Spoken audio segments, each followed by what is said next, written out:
Sir, waste Asia में जो ongoing escalation चल रही है उसके चलते सर ग्लोबल फाइनेंशियल मार्केट्स में एक वोलेटिलिटी देखी जा रही है और भारत में भी सर शार्प इरोजन देखा गया है इन्वेस्टर वेल्थ में। सर, ये इंडिया का क्राइसिस नहीं है, इंडिया इस कॉन्फ्लिक्ट का हिस्सा नहीं है, भारत के इकोनॉमिक फंडामेंटल्स अभी भी स्ट्रांग है, लेकिन फिर भी इस जियोपॉलिटिकल ग्लोबल शॉक के चलते हमारी अर्थव्यवस्था और खास तौर पे भारत का बाजार, इंडियन स्टॉक मार्केट को एक शॉक लगा है। सर, मैं बताना चाहूंगा कि 28 फरवरी जब पहली बार ये युद्ध शुरू हुआ, पहला एक्ट ऑफ अग्रेशन किया गया, तब से लेकर 23 फरवरी दैट इज यस्टरडे लगभग 48 लाख करोड़ रुपीस भारत के इन्वेस्टर्स के इरोड हो गए, मार्केट से गायब हो गए, शून्य हो गए। एफपीआईज ने 52,000 करोड़ रुपए 1 मार्च से लेकर 15 मार्च के भीतर भारतीय बाजार से निकाल लिया, रुपया 94 पहुंच गया। ये तमाम चीजें एक रूटीन करेक्शन नहीं है सर, ये कॉन्फ्लिक्ट ड्रिवन शॉक है। मेरी चिंता है सर कि भारत में लगभग 13.5 करोड़ इन्वेस्टर्स हैं जो लगभग 21 करोड़ डीमैट अकाउंट्स के माध्यम से निवेश करते हैं, और खास तौर पे इस वर्ग में SIP investor, first time retail participant, salaried middle class और रिटायरीज जो लॉन्ग टर्म सेविंग्स के लिए निवेश करते हैं, उनकी चिंता है जो मैं सदन में व्यक्त करना चाहता हूं।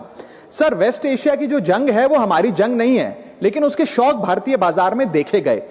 It is a black swan event because it has been triggered suddenly, externally, and it is unrelated to the underlying Indian economic fundamentals. But sir, Bharat may not be failing, but India is certainly being hit by this shock. और मेरा सरकार से ये अनुरोध रहेगा that the government, when they encourage citizens to enter the global markets or the capital markets in particular, the government cannot disappear when external shocks hit the household wealth. इसीलिए मैं अनुरोध करता हूं कि कुछ रिलीफ भारत के इन्वेस्टर को सरकार द्वारा दिया जाए। पहला रिलीफ जो हो सकता है सर वो ये है कि रिटेल इन्वेस्टर को टारगेटेड रिलीफ दिया जाए। आज जब भारत का कोई इन्वेस्टर बाजार में शेयर खरीदता है, रिटेल इन्वेस्टर, तो उसे ब्रोकरेज, एसटीटी, एक्सचेंज चार्जेस, इस सर्विस चार्ज पर जीएसटी और स्टैंप ड्यूटी देना पड़ता है, और ये सब जूझने के बाद यदि मुनाफा होता है तो 20% short term capital gain tax और 12.5% long term capital gain tax लगता है। अगर कोई लिमिटेड ट्रांजैक्शन कॉस्ट पे रिलीफ सरकार दे तो इन्वेस्टर सेंटिमेंट बूस्ट हो सकता है। I am not asking for market populism sir, I am asking for targeted investor protection.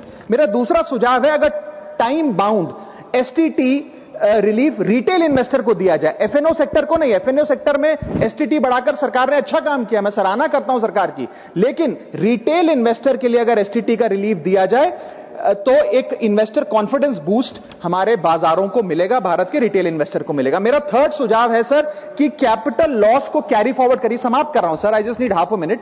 Extend capital loss carry forwards.